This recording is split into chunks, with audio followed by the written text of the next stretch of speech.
వి gold trusted gold buyers మీరు తాకట్టు పెట్టిన బంగారాన్ని విడిపించి ఈ రోజు ఉన్న మార్కెట్ ధరకు కొనబడును.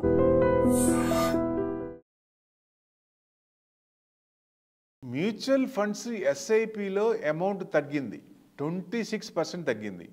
జనరల్గా ఎస్ఐపి అనేది మార్కెట్ పడుతున్నప్పుడు ఎక్కువ యూనిట్స్ వస్తాయి, లోవర్ లోస్లో మనకి యావరేజ్ అవుద్ది, ఆపాల్సిన పని లేదు. చాలా మంది కూడా ఆపుకుంటున్నారు, ఎందుకంటే మార్కెట్ పెరుగుతున్నప్పుడు హయ్యర్ హైస్లో కొంటాం, యావరేజ్ ఎక్కువ వస్తుంది. అదే మార్కెట్ పడుతున్నప్పుడు యావరేజ్ లోవర్ లోస్లో కొనుక్కున్నప్పుడు మనం బయింగ్ యావరేజ్ తగ్గుతుంది. కాబట్టి డెఫినెట్గా అది ఫ్యూచర్లో మార్కెట్ మళ్ళీ టర్న్ తీసుకొని ఆల్ టైమ్ హై దాటి ఇంకా పెరుగుతున్నప్పుడు మనకి మంచి అసెట్ అవుద్ది, ఏయుఎం బాగా పెరుగుద్ది, ఎన్ఏవి బాగా పెరుగుద్ది. సో డెఫినెట్గా ఇది కొంచెం ఆలోచించాలి, ఎందుకంటే 26% తగ్గింది. అంటే ఏ ఫండ్స్ ఎక్కడెక్కడ ఇదైనా చూద్దాం ఒకసారి. లార్జ్ క్యాప్లో 2866 crores ఉంటే దాదాపుగా లార్జ్ క్యాప్లో లాస్ట్ టైము 3063 అంటే లాస్ట్ మంత్లో. సో మిడ్ క్యాప్లో 3407 crores అయితే లాస్ట్ మంత్ 5148 crores. స్మాల్ క్యాప్లో 3722 crores అయితే లాస్ట్ మంత్లో 5721 crores. ఎందుకంటే మిడ్ క్యాప్ స్మాల్ క్యాప్ బాగా కొట్టారు. నిఫ్టీ ఏమో 15% దాదాపుగా పడింది. దాదాపుగా దానివల్ల కొంచెం చేంజెస్ అవ్వచ్చు. భయపడి ఎస్ఐపీలు ఆపుకుంటున్నారు. ఎందుకు ఆపుకుంటారు? ఈ టైంలో అసలు ఇంకా పెంచుకోవాలి, టాపప్ చేసుకోవాలా, ఎందుకంటే ఎక్కువ యూనిట్స్ వస్తాయి, తక్కువ రేట్లో వస్తాయి కాబట్టి తగ్గించాల్సిన పని లేదు. హైబ్రిడ్ ఫండ్స్ 6804 crores అయితే లాస్ట్ 8767 crores. అంటే లిక్విడ్ ఫండ్స్ 4977 crores అయితే లాస్ట్ టైం 9159 crores. అంటే షార్ప్ డిక్లైన్ అయింది లిక్విడ్ ఫండ్స్లో.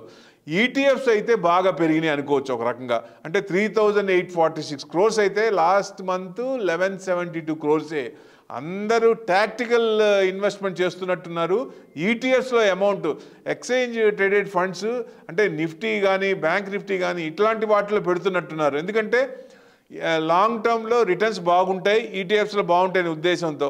సెక్టోరియల్ కూడా తగ్గినాయి. సెక్టోరియల్ ఫండ్స్లో కూడా 5711 crores అయితే లాస్ట్ మంత్ 9016 crores. ఈఎల్ఎస్ఎస్లో ఇన్ఫ్లోస్ 615 crores అయితే last month 797 crores. Total AUM వచ్చేసి 64.53 lakh crores. అదే లాస్ట్ జనవరిలో అయితే 67.2 lakh crores. అదే కొంచెం తగ్గింది అనుకోవచ్చు. కార్పొరేట్ బాండ్స్లో కూడా 1065 crores, 217 crores కార్పొరేట్ బాండ్స్ పెరిగినాయి, ఈటీఎఫ్స్ పెరిగినాయి. సో మిగతాది మార్కెట్ పడుతుంది కాబట్టి ఈ లార్జ్ క్యాప్ కానీ మిడ్ క్యాప్ కానీ స్మాల్ క్యాప్ కానీ సెక్టోరియల్ ఫండ్స్ కానీ వీటిల్లో ఎక్కువ రిడెంప్షన్ చేస్తున్నారు, ఎస్ఐపీలు కొంత ఆపుకుంటున్నారు. ఇది రిడెంప్షన్ చేస్తే ప్రాఫిట్ బుక్ చేసుకోవచ్చు. లాస్ట్ 2 years బాగా పెరిగింది కాబట్టి దాదాపుగా 19,000 నుంచి 26 దాకా పెరిగింది, ఎక్కడ కూడా చిన్న డిప్ కూడా లేకుండా. సో హైలో ఉన్నప్పుడు లంసమ్ అమౌంట్ బుక్ చేసుకుంటే మంచిది ఎప్పటికైనా, ఎందుకంటే సర్టన్ అమౌంట్ తర్వాత బుక్ చేసుకొని మళ్ళీ మార్కెట్ పడుతుంది అనుకున్నప్పుడు కింద లెవెల్లో కొనుక్కోవటం ఉత్తమం. అట్లాంటివి చేస్తే బెస్ట్. అందుకనే జనాలు కూడా బాగా తెలివిగా మితిమీరినట్టున్నారు, మార్కెట్ని బాగా స్టడీ చేస్తున్నట్టు అనిపిస్తోంది ఈ రిడెంప్షన్ కానీ కన్వర్షన్ కానీ చూస్తుంటే.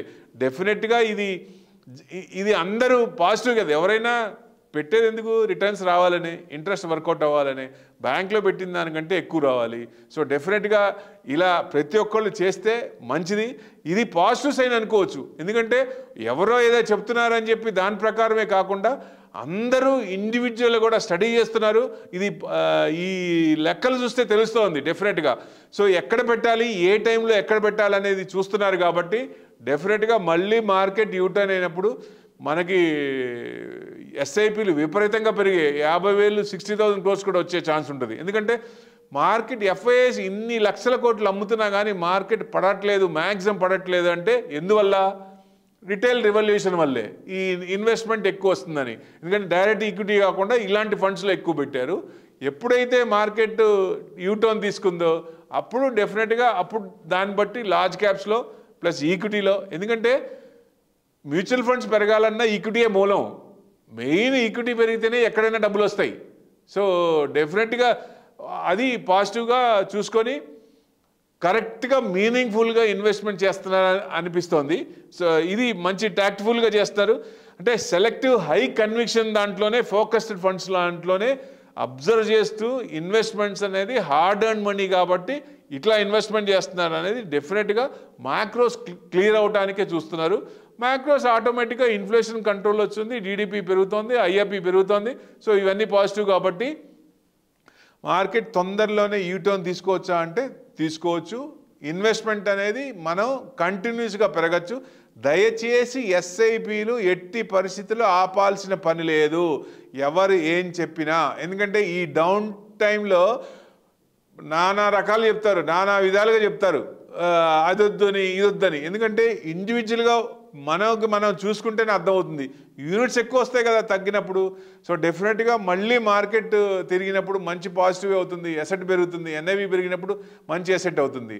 ఎందుకంటే 1 lakh పెట్టిన వాళ్ళకే 5 years పెట్టుకుంటే మంచి రిటర్న్స్ వస్తున్నాయి. అదే 15-20 years పెట్టుకుంటే లక్షకి 4-5 లక్షలు ఈజీగా వచ్చే అవకాశాలు ఉంటాయి. అంతకంటే ఎక్కువ ఉంటుంది. కానీ మనం మార్కెట్ కండిషన్ ప్రకారం ఏ ఫండ్ యాక్టివ్ ఉంది, ఏఎంసీ యాక్టివ్ ఉంది, ఆ యాక్టివ్ ఉన్నది ఏ రిటర్న్స్ వస్తున్నాయి. ఇదివరకు 12-15% రిటర్న్స్ ఉండేవి. ఇప్పుడు కొన్ని ఫండ్స్ చూస్తే 20% అబోవ్ ఇస్తున్నాయి. మంచిదే కదా అది.